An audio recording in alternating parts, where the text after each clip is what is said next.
Okay, I hope everyone enjoyed lunch and you're ready for some great presentations. So my name is Jonas Edman. I'm an instructional designer at Spice, and together with Gary Mukai, who's the manager of Spice, we have had the pleasure of working with these fantastic fellows this year. It's always a highlight for me to work with the fellows in this program, and I always come away so impressed and just in awe of the work that they do. So the format's going to be similar to this morning. We'll have two presentations, and then there'll be time for Q&A, and then that'll be followed up by three presentations, and then Q&A after that. So let's get started. Our first presenter is Ted Preston from Rio Hondo College, and he'll be talking about Introduction to Philosophy, Global Perspectives. Welcome back from lunch, everyone. We're all fed and full and probably a bit sleepy, and I don't know if my prepared comments will help with that or not, but hopefully it won't make it worse. So, what is philosophy? And who are philosophers? Philosophical questions in themselves, but also, believe it or not, matters of diversity, equity, and inclusion. So my name is Ted Preston. I'm a professor of philosophy at Rio Hondo College, and I'm excited to share with you a vision for the future of philosophy in the community colleges, and ideally even beyond. Now, if we ask search engines about philosophers and who does philosophy, we get an impression that philosophers look like these people. I think those are postage stamps, so those must be legitimate philosophers. So there's our first image. Or they look like these people. I think some of those are the same people. Maybe they look like these people. I mean, these are famous philosophers of the world. And yet, I don't know, there's something, I can't quite put my finger on it, something that they seem to have in common. So we'll keep going. Okay, we're finally starting to get some color, so to speak. Now, okay. Oh, so I have to confess, I initially got excited. I thought that was Frederick Douglass. It's actually Karl Marx. Now, in fairness and all joking aside, it's not the algorithm's fault. That's a pretty accurate depiction of the philosophy curriculum in the United States, even to this day, which brings me to our first takeaway. The current philosophy curriculum is overwhelmingly white and male. Now, conveniently enough, those philosophers in the curriculum look a lot like me, but they don't look a whole lot like my students, as we can see. And this disconnect between the curriculum and student identities is not unique to my campus, but exists in varying degrees system-wide throughout our entire state. So this brings us to our second takeaway. The current philosophy curriculum fails to represent our student population and the intellectual heritage of the world and needs to be revised. This Eurocentric focus is not usually because philosophy professors are maliciously and intentionally excluding the majority of the world from the great conversation that is philosophy, but most often is simply because we tend to teach what we were taught, and because there are systemic curricular demands that can deter innovation, but I'll have some more to say on that later. Nevertheless, philosophy isn't frozen in time, and our curriculum shouldn't be either. Change is needed, change is possible, and change is happening. So now, imagine a classroom where students are exposed to a wide array of philosophical perspectives from across the globe, where they explore ideas and traditions beyond the Western canon, enriching their understanding of the human experience. This is the vision behind my new course, Introduction to Philosophy, Global Perspectives.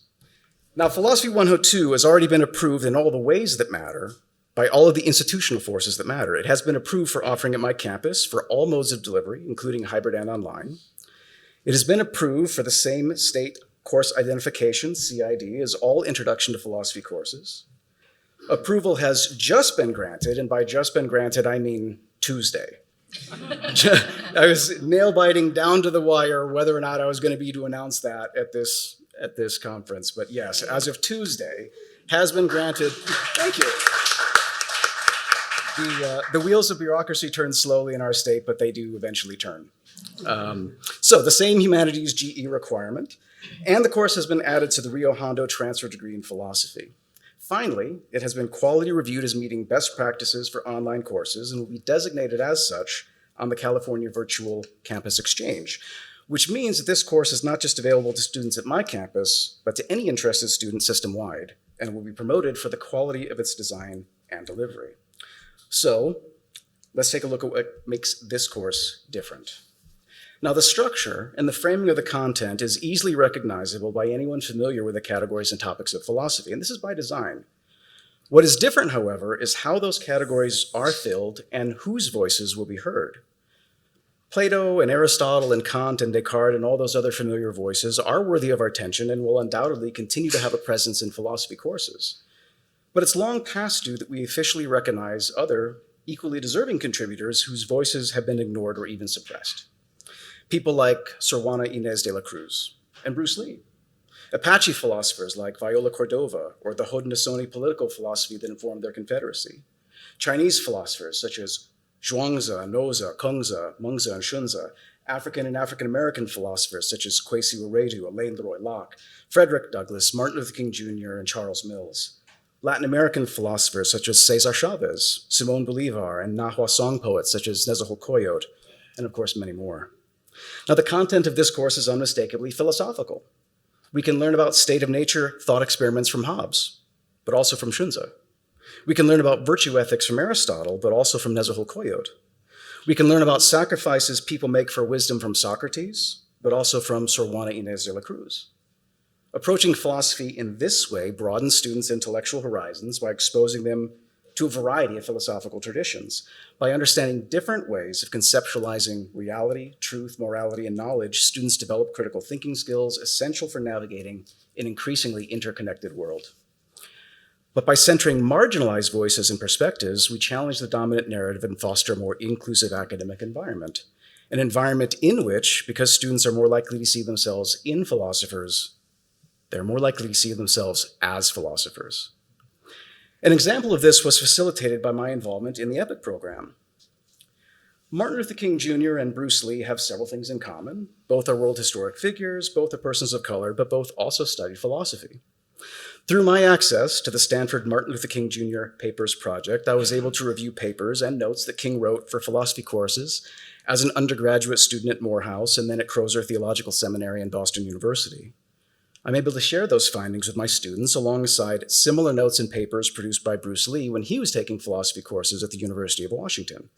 And in each case, demonstrate to my students that philosophy is for everyone.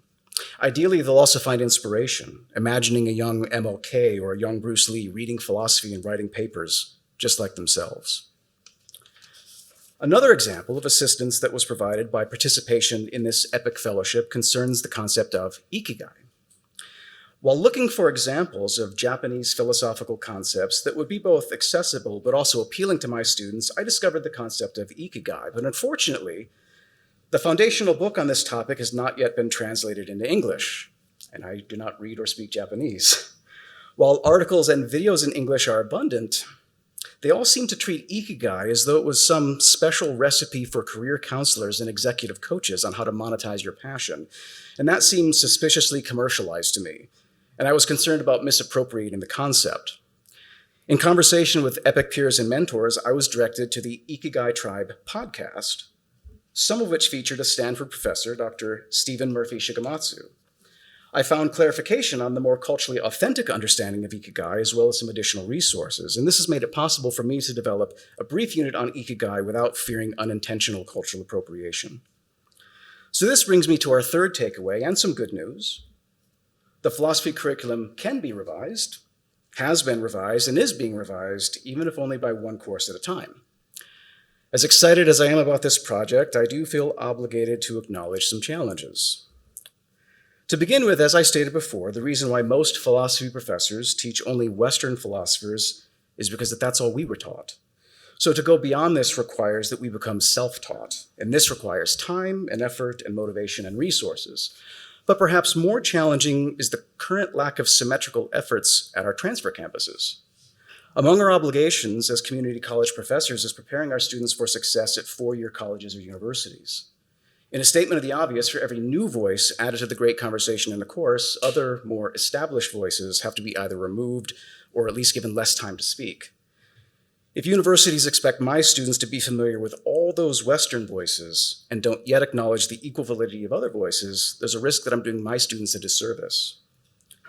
I surveyed a nearby university that is a common transfer destination for my students, and out of dozens of their own courses, only one prominently features non-Western sources in any obvious sort of way.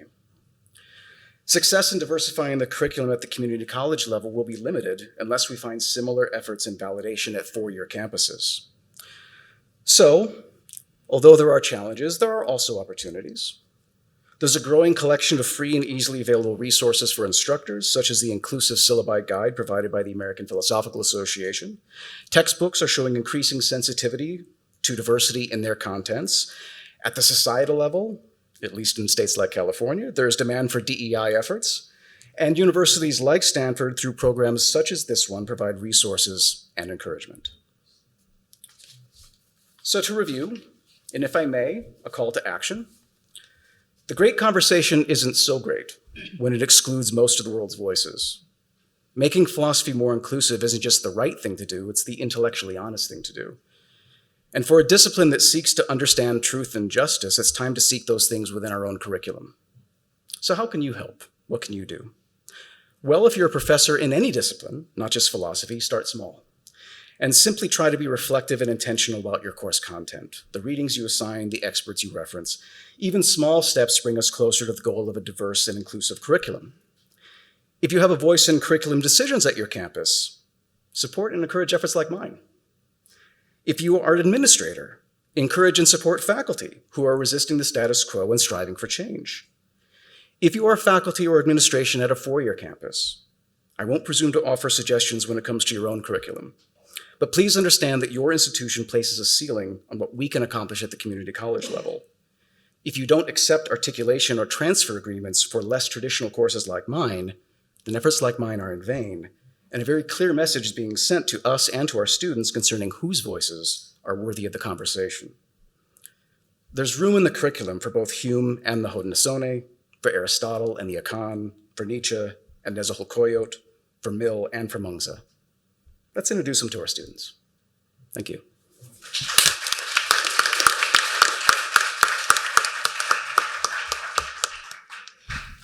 Okay. Thank you, Ted. Next, we have Julie Jenkins from Foothill College, and she'll be talking about her project, Globally Connected, Building a Cross-Campus Community. Thank you, and thank you for having me, everyone. I am Julie Jenkins, again, for Foothill Community College, and one of the ways that I entered into this project was thinking about a time when we could really actually connect with people across our campuses and be in dialogue and in communication with other academics or other scholars or staff outside of our kind of primary disciplinary home, like the social sciences, the humanities, or the STEM disciplines. And so in my role in taking a lead in global studies at Foothill College and being a newer member of the faculty at Foothill, I was hired in the fall of 2020, so right in the middle of the great COVID shutdown, right? I was oftentimes asking myself, how can we build bridges, right? And have these kind of cross-campus communication and collaborations, right? Like outside of our ordinary spaces. And so, when thinking about this, I was thinking about, okay, well, what are some of the problems here? And I know like academia has always had a problem in and around disciplinary silos, right? This is something that happens at a community college. This something happens in a four-year college, whether we're talking about a state or a liberal arts college. You will get disciplinary silos, which is quite unfortunate because one of the things that results in organizationally is, restricted flows of information. It results in restricted collaboration. It results in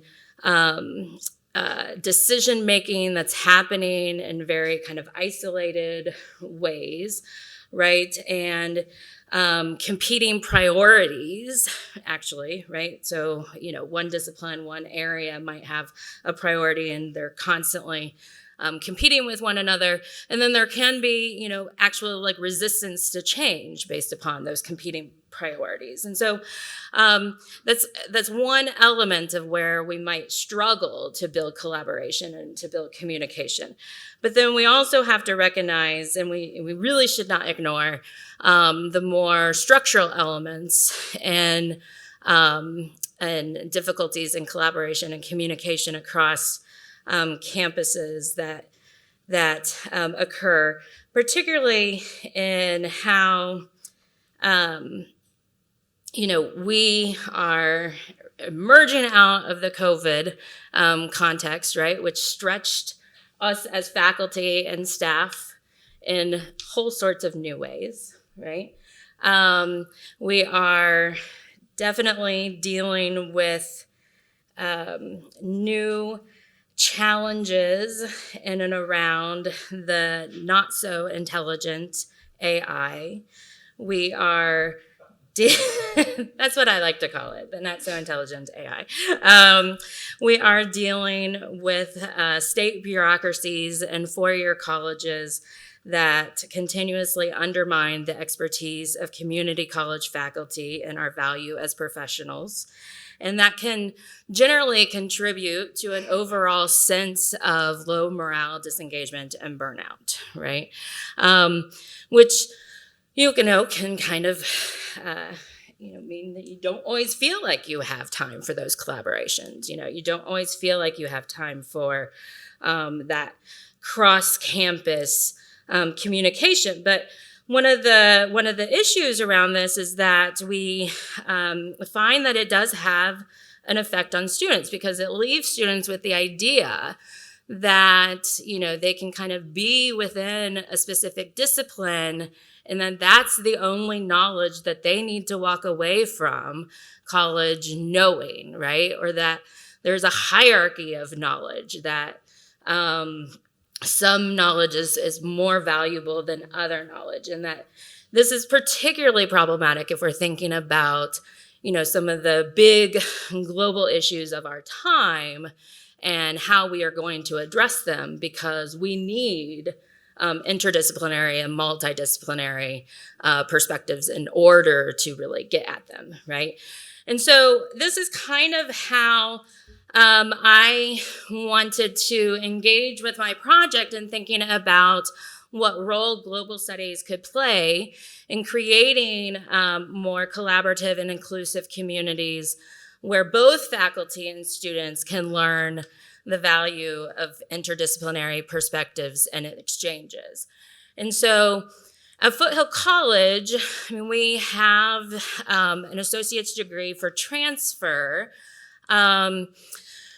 but we, had not necessarily grown a huge profile. And so it's kind of like, well, how can global studies provide a space for starting to engage people, right, in more collaboration and more interaction, so faculty can be modeling what we want our students to be doing, right? So I did a couple of different things throughout my project on my campus. And so one of the first things that I did alongside with my dean was, I enlisted him to do a fellowship here as well, which is always a great way to start, right? Is to get some kind of administrative buy-in as well, right? And so we worked together, and you'll hear him talk about this in a recorded fashion about this a little bit later, but we did formally establish global studies as not just being kind of an interdisciplinary program that had different departments kind of competing over it, but actually as a department on its own. And in that, it was recognized as being a space that would then have a funding line, that would have a chair. The chair would have some kind of pay associated with it, right? This is all centered around administrative recognition, actually, right? That's the point of that, is it's about administrative recognition. And so that was actually like a really, really big part of this project, because it went a long way towards rebuilding that kind of administrative support for the program, but administrative support for building kind of collaboration. So that was kind of like action point 1. Action point 2 was to try to develop a space for faculty and students to start to engage into model collaboration and interdisciplinarity. So we planned what I called the Global Connections event, right? And so it was kind of playing off this, like, like, hey, let's all connect, right? And like, let's build some connections across campus with each other. And then it's titled Global Connections Event, Finding Your Place and Transforming the World. And so the idea was that we were going to invite speakers that would ideally appeal to a wider range of students in both the social sciences, the humanities, and in the STEM fields. And so we had 2 speakers. One was a woman who had a long career in the nonprofit world. She actually, in her early career, was involved in a Rwandan refugee camp and helped develop processes for getting unaccompanied minors back to their family members. But then later on in her career, she worked for a social innovation lab that was working on kind of pandemic responses, right? And so she was, tapping into more of the tech side of interest. We had another speaker, which some people might be familiar with, named Nick Schaefer. He is a former Foothill college student. Sorry. The first speaker's name is Mary Jane, who she also has an organization here in Palo Alto called Cafeteria, if anybody knows it. 5 minutes, thank you. And she is going to be doing a PhD, but for some reason she also likes to do independent research projects with me, so I can give her my knowledge about stuff in the world too. So that's kind of fun. Nick Schaefer, he has been like a Marshall Scholar, but like also does a lot of stuff with like India, U.S.-India relations and emerging technologies, right? And so in that space, we tried to bring together different constituencies from across campus. So groups from, the study abroad, the global experiential learning, right? And from emerging technology institute, people from our STEM center, anybody who is kind of starting to think about, the global within their programs, we wanted to get them into that space. Now, we did not have as many as I would like, but everybody has heard such good things about it that there's buy-in more for next year, right? So we started to build the foundation for this moving forward, which is kind of a great place to be in.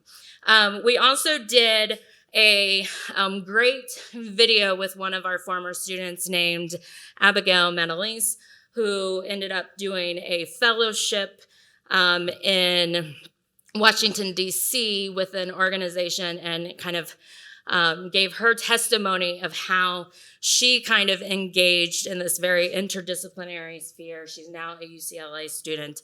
I also started a very active Instagram campaign. I have 90 followers. I'm very proud of that. I'm not sure if I should be, but you know, it's getting there, right? So and I like started playing around with AI and owls. And so I would put in like, tell AI to like give me an owl and a globe, and like it'll pop out with strange things. And so, but then our action item 3 is what I call the globally connected faculty. And this is still very much a project in process, but it's creating humanizing profiles with faculty across the college in order to get them to start thinking about the ways in which global issues are being addressed in their courses, within their research, within their discipline, so they can start thinking about perhaps internationalizing their courses. They can start thinking about how they can speak about this in relationship to their students, how they can start modeling collaboration with their students. And so, and this has just been really kind of like a fun way to, as one student or as one faculty member has said, to get to know like people's like evil professor origin story. 2 minutes. I'm still working on doing the interviews, and Scott, you're coming. And Sam, you too, right? But yeah, so like I did this interview with Kyle Taylor, who is a chemistry faculty. And I mean, he's the one that was talking about the evil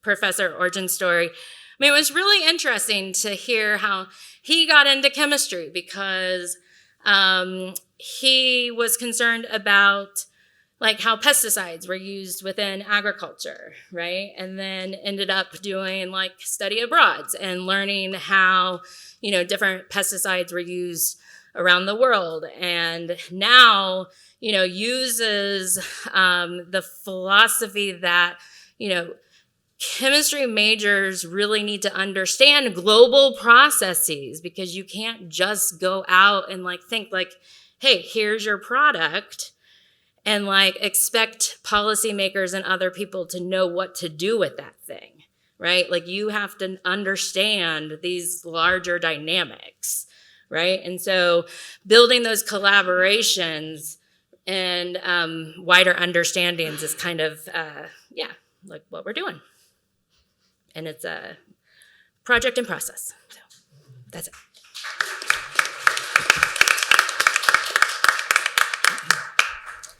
All right, thank you, Julie and Ted. Let's open it up to questions from the audience. Thank you.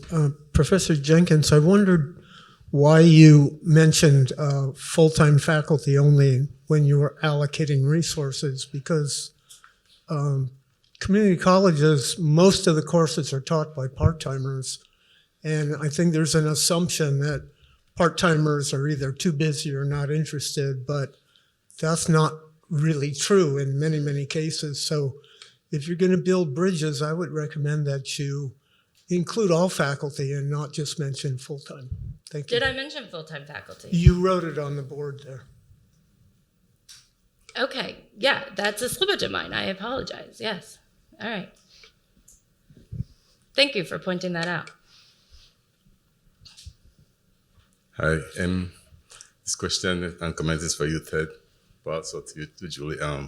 I teach philosophy at Merritt College, and I had the same problem when I think I teach 101 or 100 Introduction to Philosophy.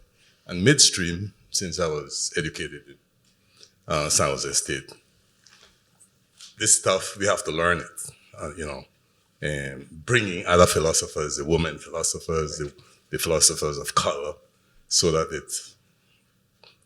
so that our students could buy into the whole idea of philosophy. And the question was asked at one of my meetings, what would be the course that I would teach if I had, access? I say philosophy a struggle.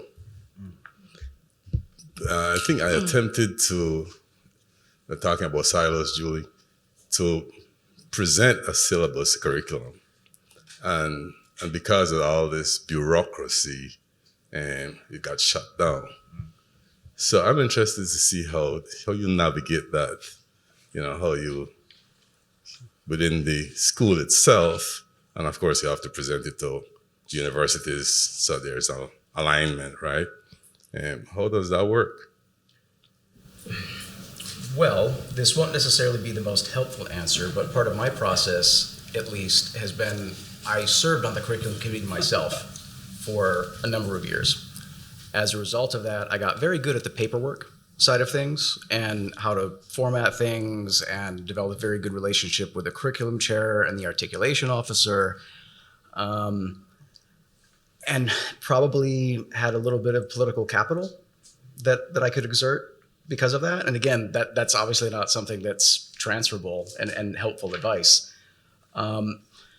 But finding a sympathetic articulation officer that can find courses that have already been articulated at other campuses with even a remotely similar course description helps, at least it does on my campus. And then just making sure that whatever the course description is meets as exactingly as is possible the description of whatever GE category the course is meant to fulfill. I wasn't joking. It was a nail biter for me about the humanities GE requirement, because as all of my fellow community college professors know, if you don't get that GE qualification, your course is dead. It's not going to transfer. It's done. So I was very much worried that the other version of this presentation I was going to do was, and unfortunately my class has been rejected for humanities GE requirements. So, because I've had courses rejected for certain areas, and in some cases I had to abandon them entirely. In other cases, go through a bit of revision. So I think, and this is a little bit of a tangent possibly, there's even some unfortunate politics and I think systemic bias built into what courses will count for. For example, I mentioned that the course has been added to the transfer degree at my campus. And I had a conversation with my articulation officer. Okay, well, where are we going to put that? This new course, where will it fit into that degree? And again, for those familiar with transfer degrees, there's sort of the required core. These are the courses that all students must take. And then there's just various elective options that they have to fill out their total number of units. And my initial desire was to put it in the required core as an alternative to Philosophy 101. So it's equal to this course. It should and does count exactly the same. But then in further conversation about, okay, well, if you have a major and then they're transferring to a 4-year campus, what will they be expected to know when they get there? And there was a sobering realization that, well, if they're majors, they probably need to take Philosophy 101 for sure, and then they can take Global Perspectives as an elective. And I felt very conflicted about it, but I ended up placing that course into one of the elective options for the degree, for the various sorts of reasons I articulated earlier. So, sorry, that might have been a bit meandering, but I think there's just an honest recognition that there's a challenge there. And when the state gives us a mandate to create new courses or to fill out new categories of GE, well, then we can run with that. But unless that happens, let alone if there's opposition to that, then we have to be creative and frankly sometimes fail in our efforts. I think I have the next question. Ted, Julie, thank you again for your presentations. They were wonderful. I have actually a comment actually for Julie, because I really am impressed that you're trying to break down the silos and bring faculty together. I think we all have experienced that in our respective institutions. But I do have a suggestion. I don't know if you've already explored. I've had a former student who transferred from our institution to UC Davis. And she, in fact, applied for the UN Millennium Development Goals Fellowship. Okay. And she, along with her, I guess, team, won. And I believe UC Davis, don't quote me on this, but it was just several universities that received this prestigious fellowship. And their goal was to bring the university departments together, focused on the UN Millennium Development Goals at the time. Yeah.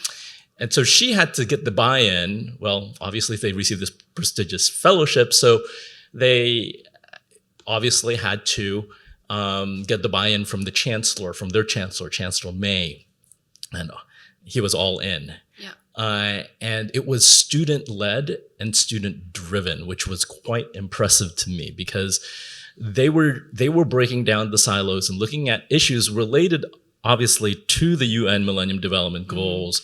There was also global justice, climate action, and they were able to bring departments together. Yeah. Now, I know that's at the 4-year, and obviously we're at the community colleges, but I think there is something definitely to learn from that. And if you haven't explored it, I think it may be something that can further your project. So thank you again. Yeah, thank you for that. Yeah, I appreciate that. Professor Preston, thank you so much for your presentation. So I teach political theory. And so have you done anything with regard to widening the curriculum regarding political theory? Because one of the issues, especially with political theory, there's a very strong focus on Western philosophies because of democracy and, of course, communism, socialism, and they tend to be dominated by the West.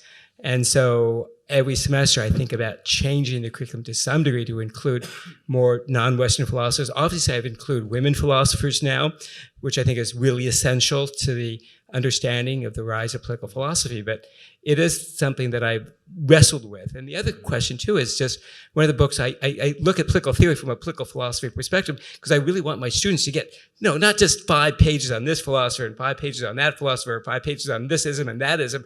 I have them read like 50, 60 pages of Plato, 50, 60 pages of Hobbes. When they go off to a 4-year institution, they're really familiar with how to read these philosophers, because if you just get 5 pages of Marx or 5 pages of Plato, they're going to be lost if they have a whole course on Plato and the Republic. So I just like to have your insight. Sure. So political philosophy is a course that I teach, which would be the same as political theory. Our course is cross-listed with political science at our campus. So I secretly import all of this stuff into almost every class I teach. So this course is the first one that's exclusively less traditional voices.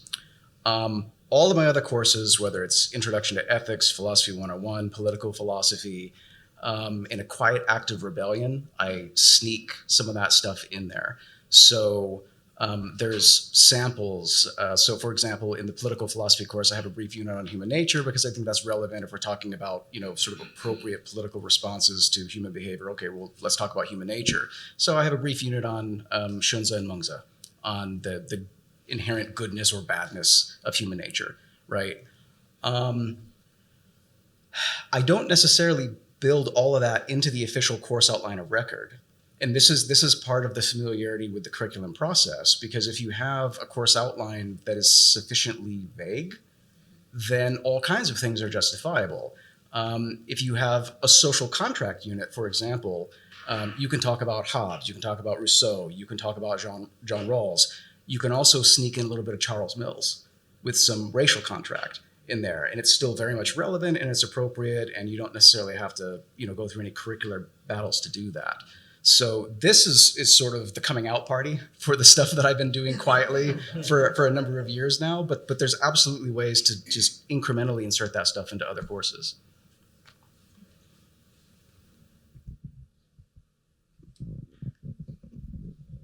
I have also spent a lot of time on curriculum committees, and it helps. I'm Katie Egan. I'm at Las Positas, and I'm going to be sharing your course with my philosophy colleague, Jeremiah. I wonder what you think, and I would have others think about it. You probably, obviously being on curriculum, you've been talking about Common Course numbering coming down the pike. As an English professor, we now have just gotten a survey about the first 5, so it's our 2 English courses, a math course, maybe psych, and I can't remember the other course, right? But I'm interested because the survey, I haven't opened it up yet because I'm going to sit with my English coordinator colleague and do it with her, but they're trying to match, right? So let's look at the CID, which is the CSU, right? Sort of descriptors that have all of the things we have to do in these courses. And then say where your outline matches, but then also add other local things. So it's interesting, thinking of your idea as well. what that will do. If they see a preponderance of colleges adding these local things like you are, that are, and they should, because we've been told for years now to introduce more equity into our outlines. I don't know what's going to come of that process, but it'll be interesting to see. I'm just curious what you think. Well, I haven't been on curriculum committee for 2 or 3 years not now. lately. I will likely get that. They'll suck me back in next year. Or I something, know. probably. So I'm not up to date on the sort of recent movements, but it is a concern of mine. I was honestly pleasantly surprised when my course got accepted for the CID for Intro to Philosophy, because I was a bit worried that there might be some readers that are like, well, wait a minute, this content isn't, where's Descartes, or something like that. Sure. So it was a pleasant surprise. But I also, and this might be the less representative view at these curricular decisions, from my perspective, philosophy is just so skill-based. Mm-hmm. And you can develop those skills with so many different sources. So as long as you're learning how to read text and to find arguments and to compare and contrast and to synthesize and to apply to kind of case studies or whatever, and it doesn't matter all that much, except merely for the sake of honoring tradition, that particular philosophers are being put into those buckets. So this might be wishful thinking, but I would love it if those CIDs, at least for philosophy, kind of focus more on the skills and the broader objectives than particular names. No, you're absolutely right. And I think reading as an English teacher is super important. I had one more comment about that, but I can't remember, so I'll let someone else talk.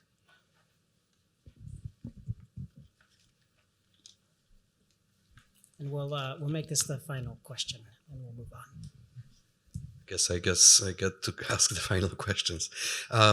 Julie, I have a question for you this time, because you seem to be creating something truly remarkable in a campus environment. So 2 questions. How frequently is your Global Connections event taking place in an annual cycle? Number 1. And number 2, what is your step 4? What are you thinking of? Yeah. So the Global Connections event, this was the first year, but it's created the kind of ground floors that we can do it again for upcoming years, right? We held it in the spring, so just a couple weeks ago we had it. And the idea is that next year we'll actually have it in the fall. As a way to springboard off other initiatives and kind of get the collaborations going earlier in the year. But I was really super excited about the fact that our college president and our VP of instruction, they came and they stayed through the whole event. And so, right, it wasn't just that they came, it's they stayed the whole event. And so that was a nod of support, I felt like, for it. Step 4, so the humanizing profiles, I guess I forgot to mention this. Those videos are going to become a platform for me to start interspersing onto the website, into Instagram, and then hopefully I'm starting to think about if maybe there's we might do a podcast. It would be interesting to think about students doing a podcast with other students, faculty, something, right? To start to build those bridges. That would be, yeah. So I've had conversations with people about this. How do you, start to think about building those connections? So that's, yeah. Thank you. All right. Thank you so much, Julie and Ted. Let's move on to our next 3 presenters. So next we have Jane Skaife from Sierra College, and she'll be presenting her project, Globalizing Asian American Studies. So for any Star Trek fans or Star Wars fans, hopefully you'll enjoy my presentation today because it has a galactic theme. Also, if you get bored with my words, you can just focus on the visuals as well. So, hi everyone, I'm Jane Leigh Skaife, and I teach in the newly minted Ethnic Studies Department at Sierra College in the Sierra Foothills near Sacramento, California. Our college is located on the unceded land of the Nishanan and Miwok peoples. Much gratitude to Stanford University for this incredible fellowship opportunity and also for organizing this wonderful symposium taking place on the ancestral land of the Mawakma and an Ohlone tribe. And also bringing all of us together in this shared space and having this passion for globalizing curriculum. In terms of my own EPIC project, I chose to focus on globalizing Asian American studies, which has been Americentric by design. However, we currently live in the age of globalization where our social, political, economic, and other significant human spaces have been contracted tremendously with advancements in technology and especially with the advent of the internet. In spite of all of this, there is still much more room for further contraction in the academic space. I fervently believe that we have not taken full advantage of the enormous potential for scholars to learn more from each other in terms of our experiences, research, publications, data, et cetera, outside of the US, especially when it comes to ethnic studies. With this in mind, in today's presentation, I will be taking you on a journey through my original plan that was started at the last summer 2023, also my execution of that particular project throughout the 2023-24 academic year, and finally concluding with my future plan based on my experience thus far.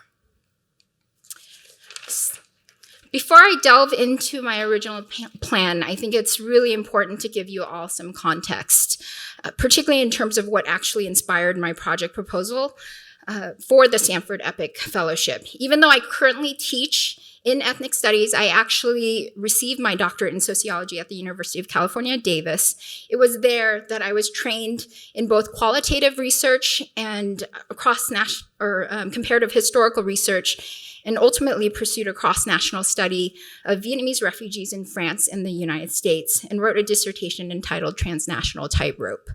As a daughter of Vietnamese refugees myself, I knew I wanted to study the Vietnamese refugee experience. However, it was not until I started doing more research on the Vietnamese American experience that I stumbled upon the significant and much older Vietnamese community in France.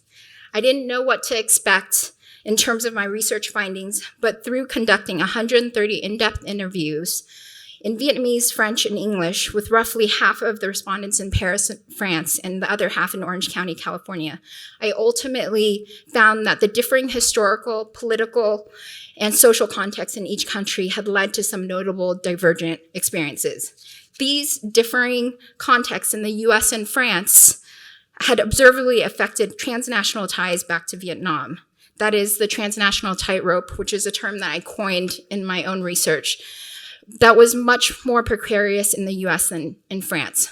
This was due in large part to the staunchly anti-communist Vietnamese refugee community in the US, whereas the Vietnamese community in France was much more politically diverse, with pro-communist and anti-communist Vietnamese oftentimes living alongside one another in the same geographic space. These findings ultimately illustrated that there was much untapped value in cross-national comparisons in terms of observing often overlooked transnational trends, as well as national nuances in ethnic experiences. Hence, it was through my past doctoral research experience that has led me to my current project today for the Stanford EPIC Fellowship. While exploring various possible projects for my fellowship application, I quickly decided that globalizing Asian American studies would be happening at a uniquely prime time with ethnic studies. It was experiencing exponential growth in the state and institutionalization as well. For those of you who might not know, in August 2020, the AB 1460 legislation was signed into law, making ethnic studies a requirement for graduation in the CSU system. A year later, in October 2021, AB 101 was signed into law, extending the ethnic studies requirement for graduation to California high schools. From a global perspective, it is important to remember that the US is the third most populous country in the world, with 337 million behind China and India. And California as a state is the most populous in the country with over 39 million. That means that nearly 11.6% of our country's population currently lives in California. That makes California high schools and CSUs extremely influential in shaping adolescent minds when it comes to ethnic studies and getting them to think more globally. In terms of enrollment numbers, there are roughly 1.7 million California high school students and more than 450,000 students across all 23 CSUs as of 2024. The CSU system represents the nation's largest four-year public university system. However, that pales in comparison to the California community colleges, which is currently serving over 2 million students across 116 colleges. At Sierra College, we definitely felt the pressure to meet the growing demand for ethnic studies by transforming our social sciences department into a full-fledged ethnic studies department back in fall 2021. In just a couple years since its inception, the department has grown from fewer than 10 classes to now more than 50 classes per semester, with oftentimes 20 on the wait list. I myself taught the first ever Ethnic Studies 14 Introduction to Asian American Studies course at the college just this past fall 2023. The following semester in spring 2024, I was hired as a full-time tenure track professor in the Ethnic Studies department to help build the Asian American Studies program from the ground up. It was clearly an ideal time for me to help the department see the enormous benefit in globalizing curriculum in Asian American Studies in particular, but also ethnic studies in general.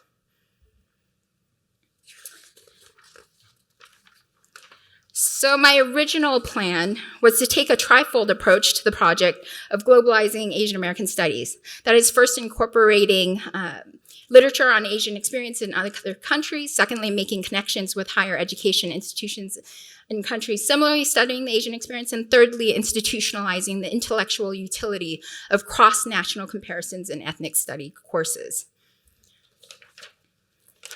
So what about the execution in 2023-24? So getting started was actually pretty easy. It was probably the easiest part of the project because I already had an Ethnic Studies 14 course lined up for fall 2023. This was a hybrid course that met in person on Tuesdays for lectures and was assigned work online on Thursdays. As a part of the students' Thursday online assignments was the weekly assigned reading on a particular Asian group in the US, such as the Japanese Americans. Once they completed that assigned reading, they ended up reading about that experience, the Japanese experience, in another country, a popular country with a significant population. And then part of that was that they were writing annotated bibliographies after finding 2 journal articles focusing on that particular group in that same country of settlement, for example, the Japanese in Brazil. So given the number of students in the class, there were roughly about 40 annotated bibliographies per week on a particular Asian diasporic group. These annotated bibliographies ultimately helped students with their group project at the end of the semester, which I'll talk about in a little bit. But first, what were the actual Asian American groups that we were focusing on in terms of the cross-national comparisons? So using numbers as my guide, we looked at the populations around the world. So with the Chinese, we looked at this cross-national comparison between the United States and Canada, which obviously have both significant populations and some overlapping histories and experiences in terms of migration patterns.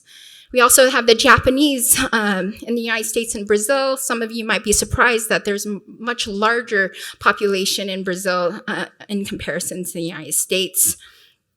And then you also have the Korean in the United States compared with Japan, which has a pretty complex and complicated history with Korea, which I thought was a pretty interesting cross-national comparison in terms of annexation of Korea, the forced migration of Korean labor, and also the very controversial comfort woman.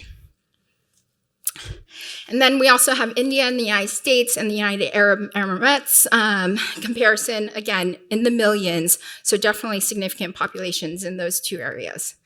And then 2 last groups, Filipino with the United States and Saudi Arabia. You can see the dispersion there, but also something that I'm much more familiar with, the Vietnamese in terms of the United States and France. And France definitely has a much smaller population, but definitely has a very significant historical settlement there in France. So taking a look, sorry, I'm gonna skip all these pages.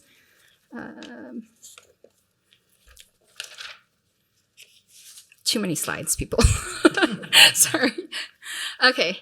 So execution in 2023, with the fall 2023 conclusion, we had the ethnic studies 14 group project.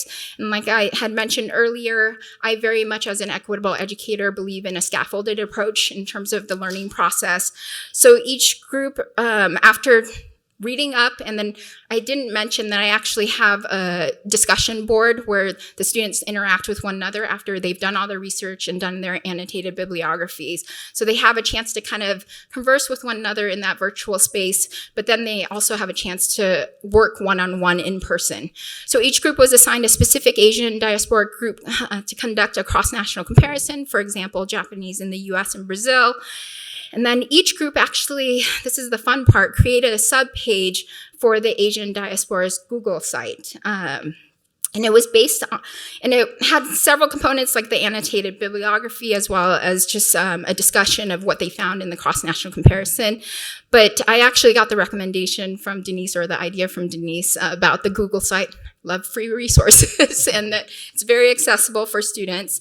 The nice thing about it is that they can actually, you can add them as an editor, and then at the end of the semester, they can be removed so that there's no more editing after that part.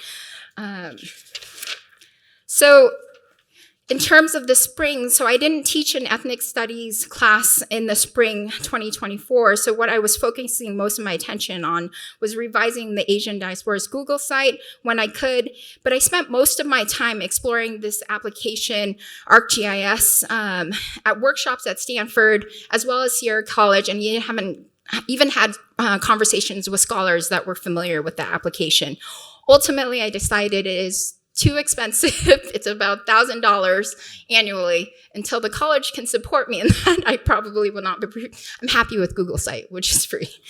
Okay, so the other thing, if you see the last bullet point, I also, a fortuitous opportunity kind of arose where I explored working with Sierra College Press. It's something that kind of just fell into my lap because people were finding out what I was doing, and then person on the board ended up approaching me and asking me more about it, and I met with the board. And so now they have voted to move forward in terms of working with a possible publication on Asian American voices locally in that space, which I'm hoping will just be more data to add to that Google site. And my sincere hope is to be able to upload those voices so that people can actually hear those voices. Let's see. So now we're kind of getting at this future plan. So it's a fourfold approach now that I finished up the spring semester. I did fail to mention in that last spring, I also ended up providing the first ever local Asian American historical tour and lunch with students. So we found the first United Methodist Church of Loomis that was founded by Japanese immigrant farmers back in 1903.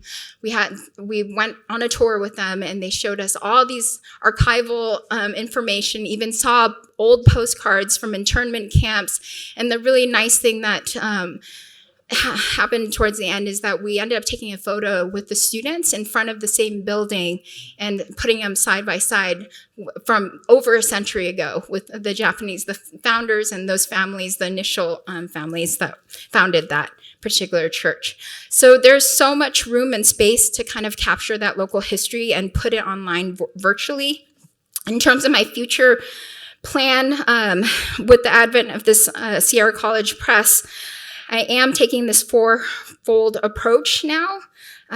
that acknowledges this recent opportunity. The text in yellow denotes my revisions to the original plan. You can tell from this revised timeline that I've already commenced and or completed the first 2 goals during the past year.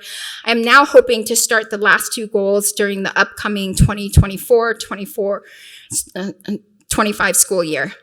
The last step sounds the most daunting just because of the institutional barriers, but I plan on staying in close touch with Dr. Melissa Liao, who is the chair of the Ethnic Studies Department, and doing a lot of work at the state level with the California Community College's Chancellor's Office. I will also stay in touch with Dr. Timothy Fong, who is a longtime Asian American Studies professor at CSU Sacramento, spearheaded the Anna Peasy Grant Cooperative with local community colleges, and also most recently became the director of the brand new APITA Center at Sac State. So I'm really hoping to garner much guidance, insight, and wisdom from these individuals. My dream would be hopefully to add a little bullet point with the course student learning outcomes, where it's that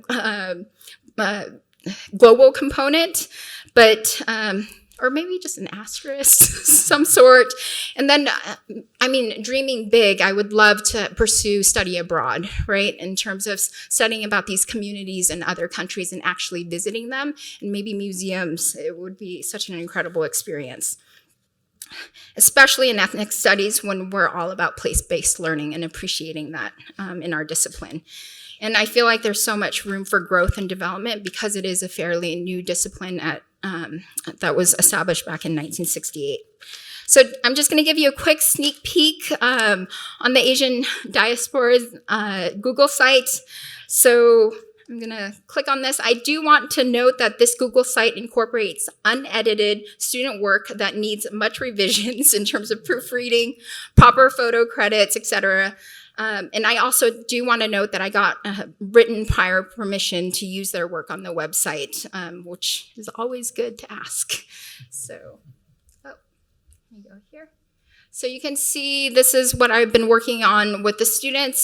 So during that fall semester, but then also revising it over time. Sorry, I'm not familiar with this laptop. How do I go down? Jane, we're running out of time. Oh, sorry. So Oh, maybe would it be possible for you to share the link for people to explore? Oh, it's not made public Oh, it's not right made now. public. Yeah. Okay. So, but you can just take a quick look. It has this with the numbers, and then you have the annotated bibliographies, and then what the student provided in terms of the Japanese experience in the United States and Brazil. So, thank you.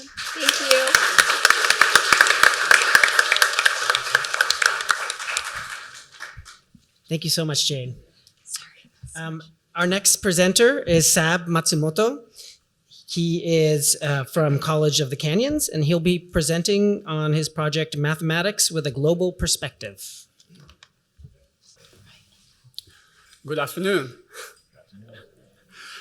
It's been a great experience. This has been a great week, and then this has been a great day. I've been learning a lot from all these speakers, and of course, I'm actually, I was born and raised in Japan, so I've been talking to Ted about Ikigai, and there Jane talking about the Japanese and the Korean. My wife is Korean, and I'm Japanese. We do not have a demilitarized zone in the middle of our house. We do get along, and so it's been great to learn from it. And it's really been a great year, working with these fellows. And so thank you so much to the Stanford Global Studies. My name is Sab Matsumoto, and I teach mathematics at College of the Canyons, which is in northern part of Los Angeles County. And so this is, I will just talk about what I have been doing from the beginning of this fellowship a year ago. So here's the first question. What is mathematics? What do you think math is? Okay, do you picture something like the one on the left, which is a mess, or one on the right, which is sort of elegant and beautiful? And many mathematicians would probably agree that the mathematics should look like this, something about patterns, something that's elegant and beautiful, as opposed to messy and ugly, which is what most people think of math, like this, right? And it's hard to have a global perspective on something as messy as the one on the left, right? This we can get to. And so we do have, and I do have many students in my community college. By the way, community college students, most of them are non-STEM students, which means that they study things, in the liberal arts, humanities, as opposed to science and engineering and technology. I do teach those calculus courses as well, and those are fabulous courses. But I feel so honored to be able to teach, or create actually, and teach this course called Liberal Arts Math, where my students' projects are going to be embedded in. So at the beginning, this is what I started doing, what I had planned a year ago. It's a little different from what I ended up doing. I think that's what happened to most of our projects. But I wanted to study the philosophy of mathematics education, because every school, not every school, every culture or country seems to look at mathematics as a different kind of thing, and depending on that philosophy of mathematics, it sort of informs or dictates the way math education happens in that school or in that culture, right? So if you think of, and then here, okay, do I have a pointer? Oh, there you go. Okay. So what is mathematics? So thanks to the global studies people and our mentors, I've got nice resources and books and things. And I sort of looked at sort of an international comparison between different countries on mathematical education, and what do people think mathematics is? Okay, again, because that is the foundation of what they do in teaching their students. So I looked at all kinds of countries and what they do in mathematics education, and so what I found is that in every country, things are changing. Not surprising. We live in a very fast changing world. So many schools now in different countries focus on logic and mathematical thinking. By the way, that's not surprising, because as mathematicians, we want students to be able to think, and think analytically, logically, critically, to solve problems, right? Ultimately, that's the answer. That's the goal for mathematics, not just memorizing formulas, the messy formulas that you saw on the left-hand side. Here's a question. Is mathematics a tool useful in science and engineering? Or is that something that's abstract and more philosophical? And the answer is yes. Okay, it is both, right? Is that only for science, or is that philosophy? And again, there are both aspects of it. And in fact, philosophers of mathematics argue about this point. Why is it such an abstract and human, brain-made concept can be so applicable, out in the world? And so these are sort of, foundational topics. But then, based on these things, we can start to look at what can be taught from mathematical standpoints, especially with a global perspective. And you start thinking, and because mathematics is a universal language, right? And because of that universal application or appeal, that's exactly why math can be taught in different contexts, using all these ideas that come from like a global or international perspectives. So I started to look at these projects, and now I have about 20 or 21 projects I have in mind. I've only completed about half of them, right? But so I started to look for these topics, topics that are universal and sort of nice to implement in my non-STEM math curriculum. So for instance, art, pictures, symbols, graphics, it's filled with mathematical concepts. Music, harmony, scales, how sound can be put together, the frequency of sounds. Again, that is also has a mathematical structure, surprisingly with a connection to the financial world. I'll talk about this in a moment, which is the next topic, the money, right? The language of mathematics, how do people count? How do people measure things? So these are some of the topics that started to evolve into students' projects over the course of this past year. So we have mathematical concepts rich in global perspective. These are the things I have been thinking about and then started to develop. The global history of mathematics. So mathematics didn't just happen in ancient Greece and Rome. And in fact, if you start to look at the history of mathematics, again, you're talking about the Western, perspectives, but Asia, Africa, and all parts of the world, mathematics has been studied for years, for centuries, for millennia. And in fact, there was one time in history where the center of mathematical thinking was really in what is today called Baghdad. Okay, there's a hall of wisdom right there. And so, again, it's not just about Greece and Rome. And then fine arts in culture, religion, data, of course, that's a pretty common thing. So there are so many things that you can pursue in terms of, global perspectives in mathematics. I only have about time to share like 3 of those since, our time is limited. But some of these are, there are 10 topics I listed here. I have about twice as many since I created this slide, by the way.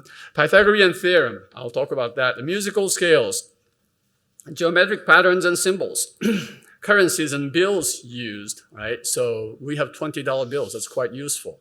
Not every country feels that 20s is a useful, currency and so on. Language of numbers, how the French people count numbers quite differently. How do they say 80, for instance? They say, well, it's 4 20s. We don't do that here, right? So what's behind that kind of mathematical thinking? The golden ratio is very popular, right? It's that aesthetic ratio, which is very commonly used in art and music throughout history. Health index numbers, history and research on pi. And so, again, what I have done is to create a student project for each of these topics so that, they can pursue, and I can assign these as either required or optional assignments. Okay, so I have 3 examples. Example number 1, the Pythagorean theorem. You know this, right? I say, hello, I'm a math professor. Somebody says, oh, so you are one of those a squared plus b squared is equal to c squared persons. I say, yeah, whatever. Okay. Huge applications. There's sports, there's navigation, the pyramids. Every time you see a right triangle, which is basically in any structure, you see a Pythagorean theorem. We can elaborate and talk a lot more about these things. Pythagoras may have been the first one to prove it, but there's evidence that in different ancient worlds where people have used or seem to have used the theorem. What's interesting, though, is that there are not just one proof, which will be enough, or 2 or 3. Okay. There's a book called The Pythagorean Theorem and 300 Proofs of it. It's like, so the first question is like, why would they do that? I mean, it's already known, right? And so that you can start talking, to students about like, why would you discuss different ways of proving something that we already know as truth, right? And so that's an interesting problem. People have proved this in all kinds of different ways. In different countries and in the parts of the world, right? Greeks had their own proofs, Islam, the Chinese, the Japanese, the Europeans had some. See the last name there? American James Garfield. Who is that? A president of the United States. It's been said he was discussing in the breaks between congressional sessions, talking about the Pythagorean theorem. Imagine American politicians talking about the Pythagorean theorem in the Capitol. Good old days, yeah, okay. and so that's all I was going to say about the theorem until last week. Okay, so I was watching 60 Minutes, and I just found out that there are 2 new proofs of the Pythagorean theorem. Amazing thing about this, some of you may have watched this about 2 weeks ago. These are by high school students. 2 American high school students in New Orleans have come up with new proofs of the Pythagorean theorem. And so this continues on, and again, so to show you the global perspective or the universality of mathematical thinking. And then I finish every question, every project with a set of conclusions. So what other proofs are known, and then students do pursue to answer these questions. I want to call your attention to the last one. Probably all of you have seen the movie The Wizard of Oz. At the very end, Scarecrow presses his head and he says something really fast. I don't know if you remember. He says something like, the sum of the squares of the 2 sides of an isosceles triangle, blah, blah, blah. Okay. If you listen really carefully, like almost every word is incorrect. That's wrong. So I have students explore that. The answer is that Scarecrow didn't get an education. He only got a diploma, right? That's what happens when you just get a piece of paper. All right, anyway. Okay, very quickly, the last 2 examples. So musical scale. Okay, music is something that pretty much everybody in the world can relate to. And there's so much, the mathematical structure in music, and we talk about this, the harmony, the notes. We have basically, C, D, E, G, A, B, C, whatever, right? And we have major scales, minor scales. We talk about this. This is all based on Western musical scales. And then you start to look at different parts of the world, and you see, like in Asia, they have different tones, different, scales. And harmony sounds sort of different. This was a great introduction. This morning, we heard about the music from, South Africa, right? And so again, different parts of Africa do seem to have different scales. And so students can study the frequencies of vibration caused by these tones. And then that is quite a mathematical thing. I don't talk about the equal temperament, although this is very important idea as well. Oops, I think did I skip something? Oh yeah, there's one slide missing, I think. Okay, but anyway, there is a mathematical way to calculate the frequencies, right? And it turns out it's the same thing as a calculation of a compound interest. So for instance, let's say you have money in your bank account. If it doubles every 12 years, okay, it's like a 5.9% interest every year. That's exactly the way the frequencies work in a span of an octave. Right? So it's a surprising relationship, right, between money and music, right? And so that is an interesting point. And so I want students to be able to explore these things. The last example, geometry. Okay, again, the geometric visual appeal is very universal. And throughout history, different cultures, countries, teams, religion, they have logos, right? And so you study these things and you find out some cultures or religions seem to prefer a certain symmetries. Okay, this one, some automaker, you can also see the threefold symmetry, right? You can turn it, but you can also reflect it in 3 different ways. And it turns out this has what we call 6 symmetries. And this is a very deep idea in abstract algebra. They don't have to know abstract algebra, but I want them to be able to observe these things. Tessellations, another interesting topic. People seem to like threefold symmetries. Not sure why, but again, that's the kind of things that they can, get discussions going. But anyway, it has lots of mathematical applications. So, and one more thing, the Islam patterns seem to be very intricate and they're very complex geometric structures. Somehow they found beauty in this, and I think you can too, right? So again, the universal appeals of mathematical structures are seen as well. Knots, we have a branch of mathematics called the theory of knots, and so. You can talk a lot more about these things. I will skip all of these. Chinese lattice, you can translate this way or in diagonal, and there are many, many symmetries on these. All right, and these are questions about the geometric patterns. But let me just bring this to the conclusion. So what I want to do is, I have so much more to tell you. Like I said, I showed you 10 topics. I only gave you 3 examples. I have 10 of those. I have written about 8. And I have 10 or 11 more. And this is the OER textbook we are using in my class. I compiled this during my recent sabbatical. And so I'm going to add these student projects in respective chapters so that this will be complete and will be a new internationalized edition of the OER by the end of this academic year, the next academic year, I hope. So thank you again. If you have any questions, here is my contact information. Thank you. Okay, thank you so much, Sab. And finally, we have Yunteng He from Central Community College, and he will be presenting his project, Implementing Cultural Elements into Chemistry Curriculum for Enhanced Diversity and Inclusion. Hi, everyone. It's a really great pleasure and honor to be here and share my epic project, Implementing Cultural Elements into Chemistry Curriculum. And this is Yunteng, a chemistry instructor at Central Community College in Kearney, Nebraska, the heartland, or you can call it mid of nowhere. Will this work? Okay, yes. So when we first talk about chemistry, so I would say maybe this will come to your mind. A periodic table of elements, or maybe colorful solutions in different glasswares in the chemistry lab, or ball and stick, like molecular models. Okay. So will culture ever come into your mind? If so, you can raise your hand and let me know. I appreciate that. Okay, no hands. That's expected. So culture has been playing a very, very limited role in chemistry education. However, the natural connection between chemistry and culture can be utilized to help our students learn, engage them, and improve their understanding. So my EPIC project is to propose an approach to establish a bridge between chemistry education and culture.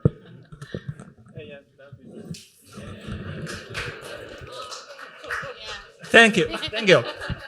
So this would be able to offer opportunity of synthesizing culture, the nature of science, and multicultural education. Okay. So that's our goal.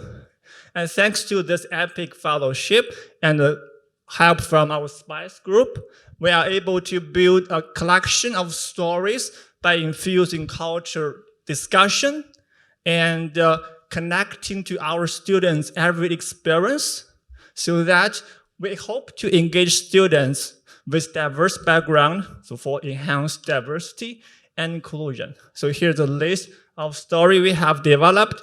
If we can recognize, have apple, art, food, music, tea story. So in the next 10 or so minutes, we'll have a mini lecture together. I will be your chemistry instructor, no matter how long have you been in school taking chemistry or never, no problem. I'll be your 10-minute chemistry instructor, and you will be all my students. We will talk about food. The morning, we have a beautiful and wonderful topic about food. Now, we'll continue that. Why not? We all love food. So hopefully we'll have volunteers that will be able to share, be an interactive lecture for this 10 minutes. I would appreciate that. Okay, food, culture, and chemistry. So food is a great unifier. It helps us bridge our nationalities, no matter where we come from. Bridge our generations, bring us to the past, thinking of our grandma, grandma, the flavor, the taste. Food is absolutely an essential part of every culture. It provides us with basic nutrition. In addition, it is a way of expressing ourselves, connecting with each other, and pass on our cultural heritage. Okay. Now it's time to share a story in our culture. So I will go first. I grew up in China, and in China, we have a traditional food called mooncake. We eat mooncakes during the Mid-Autumn Festival to celebrate harvest. Family will get together. And the round shape of the mooncake represents the full moon during the night of the Mid-Autumn Festival.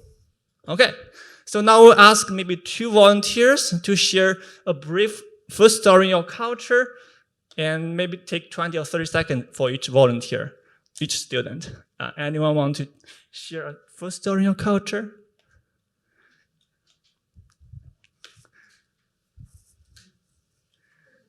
Yes. I can go. My name is Huan. I'm originally from Mongolia, and my favorite food would be dumplings, steamed dumplings. We call them bols. This is the association of me growing up with my parents back in Mongolia, with my grandparents in Mongolia. Awesome. Yes, I like dumplings too. Yes.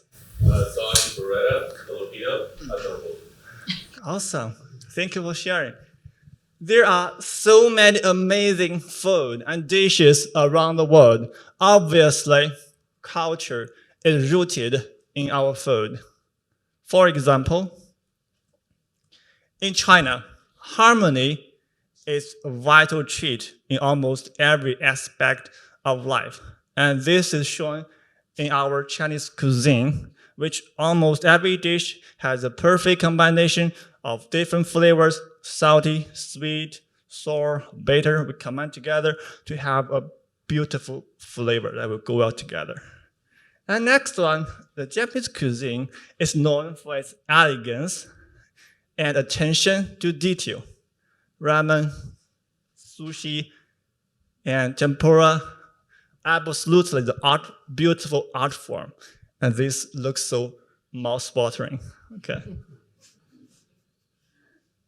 In addition, countries around the world may also find their culture defined by what we call national dish. So this national dish is strongly associated with a particular country and its culture. So national dishes may have regional variations, sometimes may be not the same to different people. However, that dish is generally recognized and enjoyed throughout the country. For example, kimchi, like in Korea, okay, single. Paella, like in Spain, and here, hamburger, say. Okay. So, what other national dishes do you want to share? We may have 2 or 3 volunteers if you want to share. Yes. Okay, so in Poland we have dumplings as well. They're called pierogi. And this is actually the only Polish word that I know of that made fish there. Thank you. Yes. Yes. In Brazil, there's a black bean stew that's called feijoada. Yeah, thank you. Yes. And in Ukraine, we also have a dumpling dish. Good, cool. One more, yes. In China, we have gumbo chicken. Yes, gumbo chicken. Yes, awesome, nice. Thank you, everyone, for sharing. Appreciate that. Okay, as we realize, there are so many wonderful dishes around the world, and we all enjoy them no matter where we are from. Do you know that the Silk Road played a significant role in the development of the world cuisine? Thanks to the spice, I used their Silk Road map here for the route of the Silk Road. And the Silk Road cuisine is a fusion of ingredients, cooking techniques, and flavors from different countries along this legendary trade route. Okay. There are many different fruits, vegetables, greens, spices passed along the Silk Road, and they are integrated and transformed into the dishes of food in the local and make new local specialties. So here one example, as we see apples here.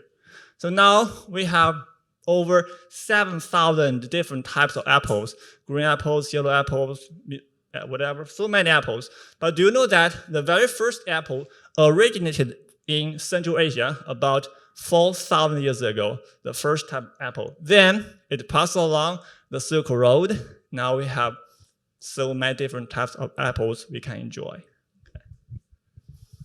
Okay, so far, hopefully we are all enjoying some food culture. And now it's time for something more fun, chemistry. Okay. When we bake and prepare our food, it's absolutely an applied science. Making food is essentially about change. More specifically, we have physical change and chemical change.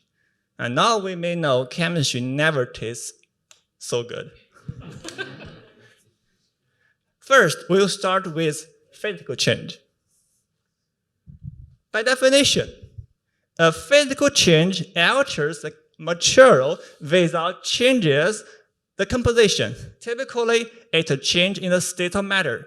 When we say states of matter, it means either be solid, liquid, or gas. Okay. For example, if we melt the ice to liquid water to water vapor, physical change. We have water molecules. They have no change at all. So physical change in our food, it occurs if the food change form, shape, or size. That means molecules will not change. For example, melting butter in hot pan, freeze juice to make popsicle, or shred cheese for pizza. So next, chemical change. In chemistry, we call chemical reaction. It will convert one substance into another. For example, if we combine oxygen and hydrogen to make water, as you can see, the molecule changes. We have a chemical change, that's a chemical reaction. So, chemical change in our food. If a food undergoes chemical change, it will change what the food is made of. And we can tell from some certain clues. For example, first, smell. If you smell turkey from the oven and bread with baking, that's chemical change. Another clue is color. So imagine this perfect A+ marshmallow. That is another chemical change.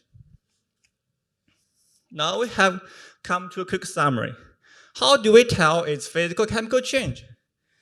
Ask ourselves, is the substance the same thing or no? If yes, physical change. Otherwise, chemical change. Any change in color, smell? If yes, chemical change. So our kitchen can be an amazing lab to explore the world of chemistry. At last, I would like to play a quick game with everyone here. Can you find the kitchen in our periodic table? So more specifically, we want everyone to find K, I, T, C, H, E, and N. Maybe 20 seconds. Anyone find the K? You can raise your hand. Yes. Potassium is right there on the left. Yes. Anyone find I? Yeah. Yes. Anyone find TC? Yes. Yes. Anyone find HE? Last but not least, N. Right here. So, kitchen is our periodic table elements. Sorry. So enjoy the food, enjoy chemistry. If I still have time, here are some reference and resources for you if you want to check. And at last, as we mentioned earlier, we have developed 7 stories like this. We start with something that students are familiar in their life, then start with culture to get connected, to embrace them to chemistry. So at last, I want to say everyone, please enjoy our culture and also enjoy chemistry. Thank you.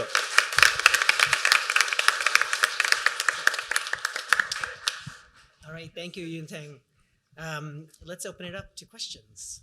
More comment. My wife teaches organic chemistry at San Joaquin Delta College, and I started going to her chemistry parties when I was getting my PhD at UCLA. And yes, chemists really know how to cook and really know how to bake. But she stopped going to my political science department parties.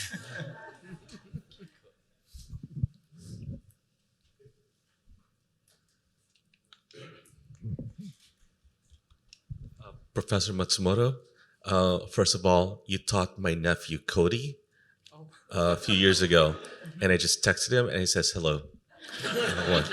2, I teach economics, and I also like currencies and bills, and I was wondering what activity do you do in your class regarding math and currency and bills?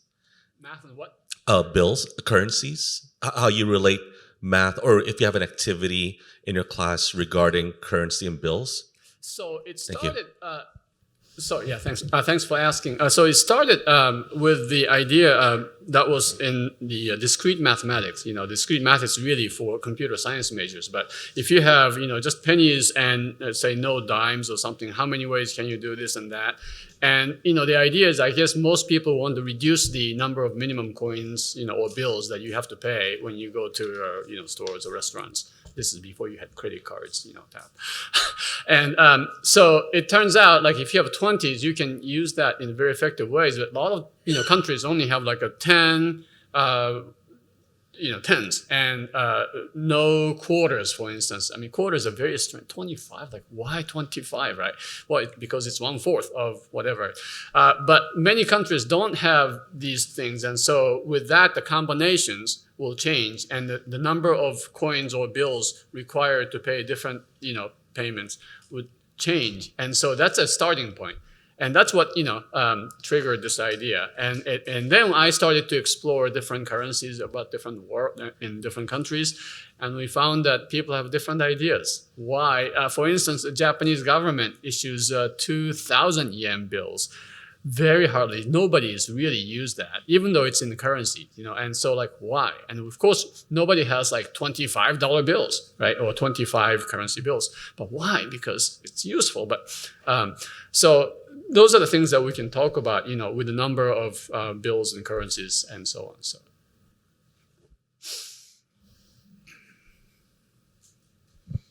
Thank you so much. Again, another amazing round of star presenters here.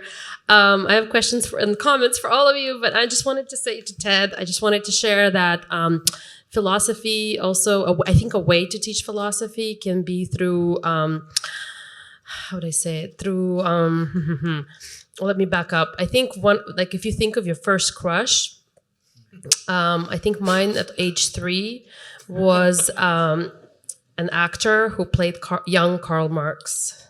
Now, it's not surprising coming from Russia.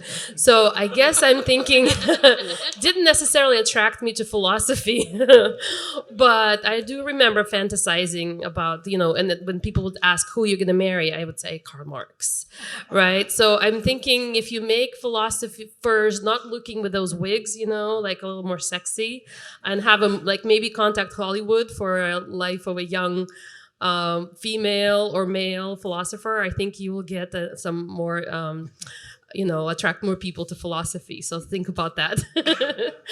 And then my question is, I guess, for Yunteng. First of all, I loved that you gamified your presentation and your topic. Definitely woke us up. Thank you so much. And I noticed in your description you say you enjoy playing Rubik's Cube. So I was just wondering if you use Rubik's Cube in your classes and tie it to chemistry in any way. Thank you. I haven't, but I used to have some workshops for chemistry education. I use Rubik's Cube to teach the audience like how to implement in their classroom. I haven't used Rubik's Cube like in my classroom yet, but that's a good idea. I think I will try that. Yeah. It has the squares too. Yes. Professor Matsumoto, you triangulated something for me regarding currencies and math, because I was growing up in my 20s, not growing up really, but in my 20s I lived in Canada. And any time you entered a store in Canada, there was a price that was put on every, of course, product that you wanted to buy, but you had to add 15% to it because of the taxes, right? And they wouldn't display the final price, but the pre-tax price.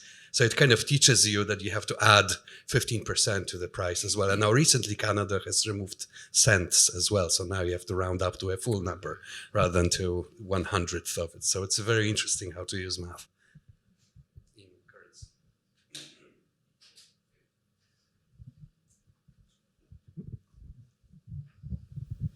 This question's for Jane. Thank you for your presentation. It was very nice. It kind of brought me down the memory lane. I wrote my master thesis on Vietnamese in Poland about 15 years ago. So my question is very simple. Have you found Vietnamese diaspora in any other weird places around the world other than the normal socioeconomic benefit places such as the United States? Well, there's actually a colleague or somebody that I know that I worked on publications with that studied Vietnamese in Germany. But then also I recently traveled to Australia and found that population very unique. I don't know how many of you know about the experience there, but they are known as the migrant workers in Australia. And I remember over there, we were walking on the farm and they were saying like they usually get hired because especially in the vineyards, because they're shorter and they can pick the wine grapes. And then he looked at me because he knows my Vietnamese. He's like, well, except for you. So it was an interesting experience. So I would love to actually do this global study around the world in terms of that Vietnamese experience, because there's so much to learn about that experience in terms of how much context matters, right? And I would love to hear more about your research in terms of Poland. So, and just thank you so much. I just wanted to take a moment to say thank you for your grace. I have not been this nervous. Literally, I've been teaching for 10 plus years, but there's something about talking in front of your peers at Stanford University that is very nerve-wracking. So thank you so much for your grace. Thank you. Thanks. First of all, great presentations, very fun. And kudos to everyone who talks about having students be content creators. I think it's really important, and Jane and Julie were the latest examples of talking about that. My question is for Saab, and it may, connect with Ted as well. Have you had a discussion or a component in your course with regards to math? You showed us the tiles from the Middle East and the mathematics involved in development of those tiles. How has religion come into the mathematics and the art? I know that a lot of the mathematics that go behind developing the designs actually end up informing religious concepts in a lot of cultures. And I'm wondering if you've explored that, have you included it? If you've seen other evidence of it? So I have had students, I teach this liberal arts mathematics, like 2 or 3 sections every semester, and I have like at least 100 students every semester, and they all do a course project. And many of them do choose, one of these topics, and such as geometry. And in fact, some of the ideas came from student project. Like, I didn't know about, this symbol or the significance of this and so on. Some of them had used religious reference to explain, such as, there's this threefold symmetry representing the Trinity or something like that. Or, of course, the cross is a sort of universal sign for Christianity. But there's all kinds of different crosses, right? And so they're trying to explain that in this tradition within Christianity, this is what they're symbolizing with this, And of course, the Star of David has got this 6-sided, thing, as opposed to 5 or 3. And so students have really taught me, different theories about the religious significance of some of these symbols. And it's been really educational for me. So, I would say only marginally. In my ancient philosophy class in the pre-Socratic unit, I talk about Pythagoras briefly, and the sort of spiritual significance of mathematics and musical harmonies, and some of the kind of sexy cult-like features of the Pythagorean movement, but it's very brief. It's not anything substantive, I would say.